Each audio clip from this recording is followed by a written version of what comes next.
Topic है mitochondria. Mitochondria की खोज अल्टमैन नामक वैज्ञानिक ने की थी और ये जो शब्द दिया था वो बेंडा नामक वैज्ञानिक ने दिया था। और अब बात करते हैं इसकी विशेषताओं के बारे में। इनकी क्या विशेषताएं है? माइटोकॉन्ड्रिया को कोशिका का बिजलीघर शक्तिगृह कहा जाता है। यह कोशिकांग दोहरी झिल्ली से घिरा होता है। इसकी जो आंतरिक झिल्ली होती है वो बलनों में मुड़ी हुई होती है। जिस प्रकार कपड़ा मुड़ा हुआ होता है ना, सलवटें पड़ी हुई है, उस प्रकार ये मुड़ा होता है। और इस आंतरिक झिल्ली के इन बलनों को अपन क्रिस्टी कहते हैं। माइटोकॉन्ड्रिया में श्वसन की क्रिया होती है, भोजन के ऑक्सीकरण से एटीपी का निर्माण होता है। ठीक है, ये थी माइटोकॉन्ड्रिया की विशेषताएं। और जो एटीपी का निर्माण होता है वो जैविक क्रियाओं के लिए ऊर्जा प्रदान करता है ना। अपन को ऊर्जा कहाँ से प्राप्त होती है? एटीपी से। एटीपी का फुल फॉर्म होता है एडिनोसिन ट्राइफॉस्फेट। ठीक है, ये था माइटोकॉन्ड्रिया। अब माइटोकॉन्ड्रिया का डायग्राम देख लेते हैं अपन। ये देखिए, बाह्य झिल्ली होती है, इसके भीतर एक आंतरिक झिल्ली होती है। जो वलन होते हैं उनको अपन क्रिस्टी कहते हैं और जो इन वलनों में जो द्रव भरा रहता है उसे मैट्रिक्स कहते हैं। ठीक है, इसकी खोज अल्टमैन ने की थी और नाम बेंडा नामक वैज्ञानिक ने दिया था। इसे कोशिका का शक्तिगृह कहा जाता है क्योंकि ये कोशिका को ऊर्जा प्रदान करता है, इसलिए इसे कोशिका का शक्तिगृह, पावर हाउस, बिजलीघर कहते हैं। ये दोहरी झिल्ली से घिरा होता है, बाहरी झिल्ली और आंतरिक झिल्ली। ठीक है, डायग्राम में देख सकते हो आप, डायग्राम को देखकर अच्छे से समझ लो। और जो वलन होता है उन्हें क्रिस्टी कहते हैं। और ये क्या करता है? एटीपी का निर्माण करता है। एटीपी से क्या होता है? जीवों को ऊर्जा प्राप्त होती है। ठीक है, अब बात कर लेते हैं इसके मुख्य बिंदु के। माइटोकॉन्ड्रिया में स्वयं का डीएनए तथा राइबोसोम पाया जाता है। इस कारण माइटोकॉन्ड्रिया अपना कुछ प्रोटीन स्वयं बना सकता है।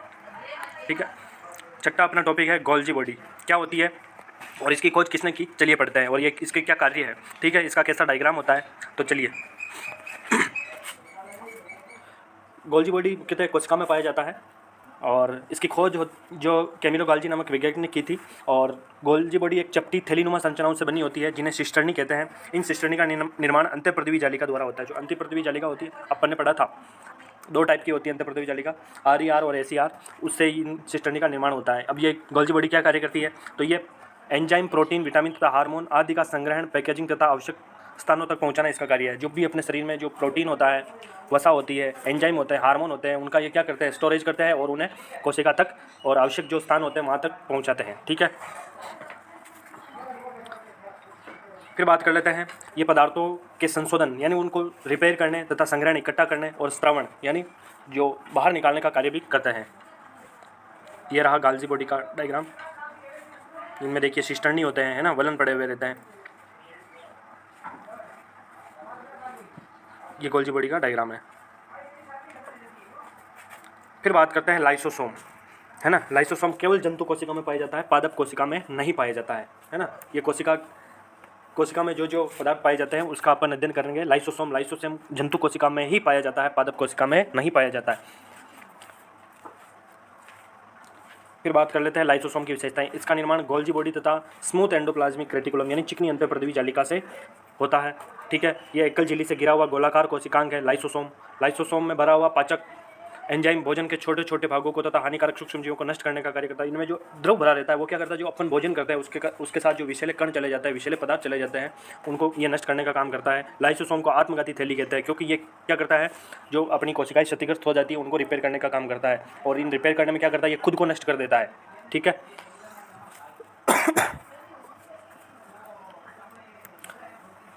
ये देखिए लाइसोसोम एकल झिल्ली से, और इसके बीच क्या होता है? पाचक एंजाइम गिरा हुआ होता है, पाचक एंजाइम भरा हुआ रहता है, सॉरी। और इसका निर्माण किससे होता है? गोल्जी बॉडी और स्मूथ एंडोप्लाज्मिक रेटिकुलम से होता है। और ये भोजन में जो विषैले पदार्थ होते हैं उनको नष्ट करने का कार्य करता है। इसे जो कोशिका की आत्मघाती थैली भी कहते हैं। ठीक है, ये था लाइसोसोम के बारे में। अब बात कर लेते हैं राइबोसोम। राइबोसोम क्या होते हैं, कितने टाइप के होते हैं, क्या कार्य करता है, ये सभी अपन पढ़ने जा रहे हैं। इसका निर्माण केंद्रक में होता है। ठीक है, राइबोसोम का निर्माण केंद्रक में होता है। ये प्रोटीन निर्माण का कार्य करते हैं। ये दो टाइप के होते हैं, 70S राइबोसोम और 80S राइबोसोम। ठीक है, ये देखिए राइबोसोम का डायग्राम, ये गोल गोल जो दिख रहे हैं आपको, ये सभी राइबोसोम है। फिर आता है कोशिका के भीतर ही लवक, प्लास्टिड, है ना। ये सिर्फ जो प्रकाश संश्लेषी पौधे होते हैं, जंतुओं में नहीं पाया जाता, ये सिर्फ पादपों में पाया जाता है। लवक, प्लास्टिड, ये हरे रंग का होता है, ये रंगीन कोशिकांग है। ये 3 प्रकार का होता है। पहला है क्लोरोप्लास्ट, हरे रंग का। दूसरा है क्रोमोप्लास्ट, विभिन्न अलग अलग रंगों का। और जो तीसरा है ल्यूकोप्लास्ट, ये रंगहीन होता है। ठीक है, ये देखिए डायग्राम में क्लोरोप्लास्ट, क्रोमोप्लास्ट और ल्यूकोप्लास्ट तीनों दिखाई दे रहे हैं। हरित लवक जो क्लोरोप्लास्ट है उसमें जो ग्रेना और स्ट्रोमा जैसी संरचनाएं पाई जाती है। ये तीनों जो लवक प्लास्टिड है उसके टाइप है तीनों। ये सिर्फ पादपों में ही पाए जाते हैं। आपको सबसे इंपॉर्टेंट बात ये याद रखनी है कि ये सिर्फ पादपों में ही पाए जाते हैं। फिर बात करते हैं प्लास्टिड के भीतर ही क्लोरोप्लास्ट, है ना। प्लास्टिड के अंदर ही पढ़ेंगे इसको। क्लोरोप्लास्ट में क्लोरोफिल पाया जाता है जो पादपों को हरा रंग प्रदान करता है। पादपों में हरा रंग किसके कारण होता है? क्लोरोफिल के कारण होता है। फिर बात करते हैं क्लोरोफिल पत्तियों में सबसे ज़्यादा पाया जाता है और प्रकाश संश्लेषण द्वारा भोजन का निर्माण करता है। ठीक है, क्लोरोफिल के बारे में अपन पढ़ रहे हैं।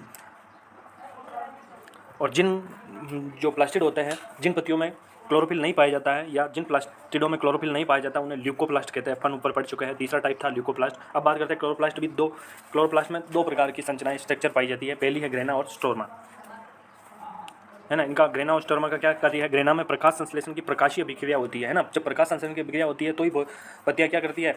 सूर्य के प्रकाश की उपस्थिति में भोजन बनाती है। और जो स्ट्रोमा क्या करता है? ये अंधकार में अभिक्रिया होती है। देखिए, दिन और रात्रि में अंतर है। स्ट्रोमा रात के समय प्रकाशिक अभिक्रिया करता है और ग्रेना है वो दिन के समय प्रकाशिक अभिक्रिया करता है। ठीक है, जो स्ट्रोमा है वो अंधकार में मतलब रात्रि के समय जो भोजन निर्माण की प्रक्रिया संचालित करता है। इस कारण इनको दो टाइप में बांटा गया है क्लोरोप्लास्ट को। देखिए क्लोरोप्लास्ट कितना शानदार इसका डायग्राम है। इसकी सबसे बाहरी परत को बाहरी झिल्ली, अंदर की परत को आंतरिक झिल्ली, और जो इन दोनों के बीच का स्थान है उसे अंतर्झिल्ली स्थान बोलेंगे। और जो सिक्के जैसी संरचनाएं हैं वो स्ट्रोमा, और इनके मध्य क्या भरा रहता है? द्रव। और जो स्ट्रोमा है वो बिल्कुल मतलब दानेदार संरचनाएं हैं। और ग्रेना है वो सिक्के, थाइलेकोइड्स का ढेर, जैसे सिक्के का ढेर होता है वैसे ही ग्रेना का है। ये देखिए किस प्रकार इसका डायग्राम है ना। हरित लवक क्लोरोप्लास्ट दो झिल्लियों से घिरा होता है। थाइलोकेट के ढेर को ग्रेना कहते हैं। ग्रेना आपस में स्ट्रोमा लेमेलस द्वारा जुड़े होते हैं, है ना। ये ग्रेना आपस में जुड़े होते हैं जिसे स्ट्रोमा लेमेलस कहते हैं। और इसे द्रव माध्यम होता है उसे स्ट्रोमा कहते हैं, है ना। इसमें अपना डीएनए, राइबोसोम और स्टार्च के दाने पाए जाते हैं। क्लोरोप्लास्ट में अपना डीएनए, स्टार्च और राइबोसोम के दाने पाए जाते हैं। ये क्लोरोप्लास्ट का डायग्राम था। ठीक है, अब बात करते हैं कोशिका के भीतर ही रिक्तिकाएँ, रसदानियाँ पाई जाती है ना। रसदानियाँ ये सभी देखिए, जो अपन लवक प्लास्टिड पढ़ रहे थे वो सिर्फ पादपों में ही पाई जाते हैं। इस प्रकार आपको ध्यान रखना है कि कौन कौन सी चीज़ें जंतु कोशिका में पाई जाती है और कौन कौन सी चीज़ें पादप कोशिका में पाई जाती है।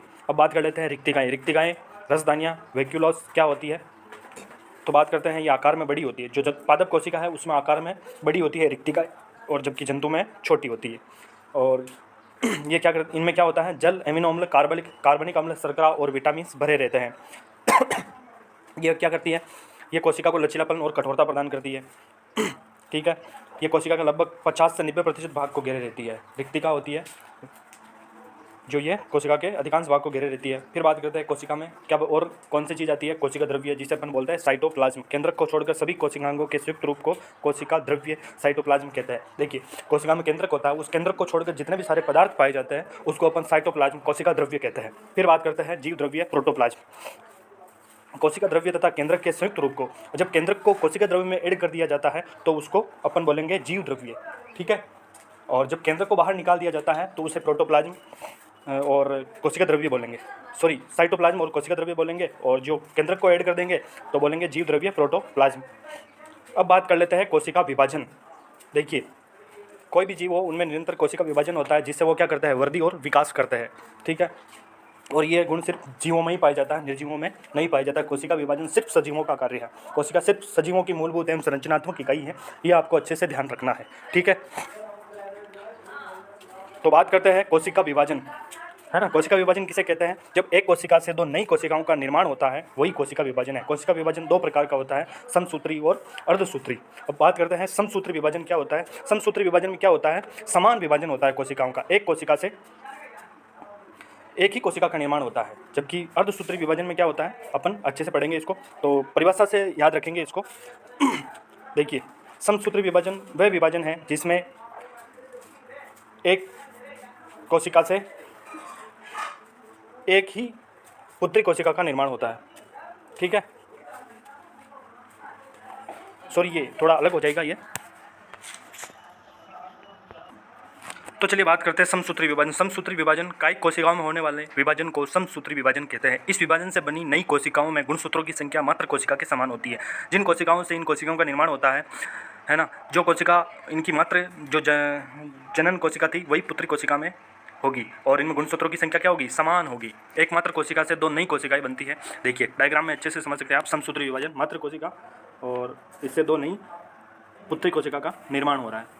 फिर बात करते हैं अर्धसूत्री विभाजन। ये विभाजन लैंगिक कोशिकाओं में होता है। लैंगिक कोशिकाएं क्या होती है? जो नर और मादा में जो कोशिकाएं पाई जाती है उन्हें लैंगिक कोशिकाएं कहते हैं। इस विभाजन से बनी नई कोशिकाओं में गुणसूत्रों की संख्या मात्र कोशिका के गुणसूत्रों की संख्या की आधी होती है। देखिए नाम से ही पता चल रहा है, अर्धसूत्री विभाजन।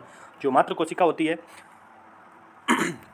मात्र कोशिका के गुणसूत्रों की संख्या की आधी होती है ना। नई कोशिकाओं में जो जिन कोशिकाओं से इन कोशिकाओं का निर्माण हो रहा है उन कोशिकाओं से इनमें गुणसूत्रों की संख्या क्या होगी? आधी होगी। कुल मिला के जैसे नर में 46 गुणसूत्र पाए जाते हैं तो वो सारे के सारे नहीं आएंगे, 23 गुणसूत्र नर से आएंगे और 23 गुणसूत्र ही मादा से आएंगे। ठीक है, यही अर्धसूत्री विभाजन है। और इस विभाजन से 4 नई पुत्री कोशिकाओं का निर्माण होता है। अर्धसूत्री विभाजन 2 चरणों में पूरा होता है। अर्धसूत्री विभाजन फर्स्ट है ना, इसमें क्या होता है? गुणसूत्र आधे होते हैं लेकिन क्या होता है? 4 पुत्री कोशिकाओं का निर्माण होता है। अब बात कर लेते हैं परासरण, ऑस्मोसिस क्या होता है? किसी अर्धपारगम्य झिल्ली द्वारा पदार्थों का उच्च सांद्रता से निम्न सांद्रता की ओर गमन करना परासरण कहलाता है। परासरण की क्रिया सजीवों में होती है ना। अर्धपारगम्य झिल्ली, अर्धपारगम्य झिल्ली किसे बोलेंगे? कोशिका झिल्ली होती है ना। वैसे ही एक अर्धपारगम्य झिल्ली होती है जो कोशिका से पदार्थों का आदान प्रदान सुगम बनाती है, उसे ही अपन अर्धपारगम्य झिल्ली करते हैं। ये क्या करती है? जो पदार्थ उच्च सांद्रता में होते हैं उनको निम्न सांद्रता की ओर धकेलती है या उन्हें उस ओर भेजती है। ठीक है, और ये किस क्रिया द्वारा होता है? वो तो ये होता है परासरण की क्रिया द्वारा। अब बात करते हैं विसरण। विसरण क्या होता है? पदार्थों का उच्च सांद्रता से निम्न सांद्रता की ओर गमन विसरण कहलाता है। ठीक है, विसरण की क्रिया निर्जीवों में संपन्न होती है। जैसे सजीवों में तो परासरण होता है ना, इसमें ऊर्जा की आवश्यकता होती है, जबकि निर्जीवों में क्या होता है? विसरण की क्रिया होती है, इसमें ऊर्जा की आवश्यकता नहीं होती है। इसलिए ये मेनली डिफरेंस हो गया कि परासरण में ऊर्जा की आवश्यकता होती है ना। सजीवों में ऊर्जा होती है और वो ऊर्जा परासरण में यूज़ होती है, जबकि विसरण में क्या होता है? ये निर्जीवों में होता है और इनमें ऊर्जा की आवश्यकता नहीं होती है।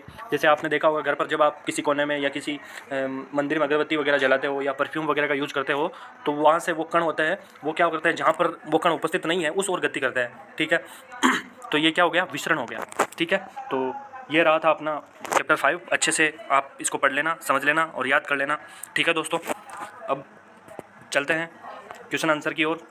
अच्छे से आपको अच्छे से समझना है, इस चैप्टर को लिखना है और जो अपनी बुक है उससे 2-3 बार पढ़ना है, जिससे आपको क्या है? अच्छे से याद हो जाएगा। क्या है? ये शॉर्ट फॉर्म में लिखे हुए नोट्स है, जबकि आपके चैप्टर में क्या होता है? फुली डिटेल से समझाया हुआ होता है। हालांकि समझ में आपको आ जाएगा लेकिन आपको बुक से भी पढ़ना रहेगा। ठीक है दोस्तों।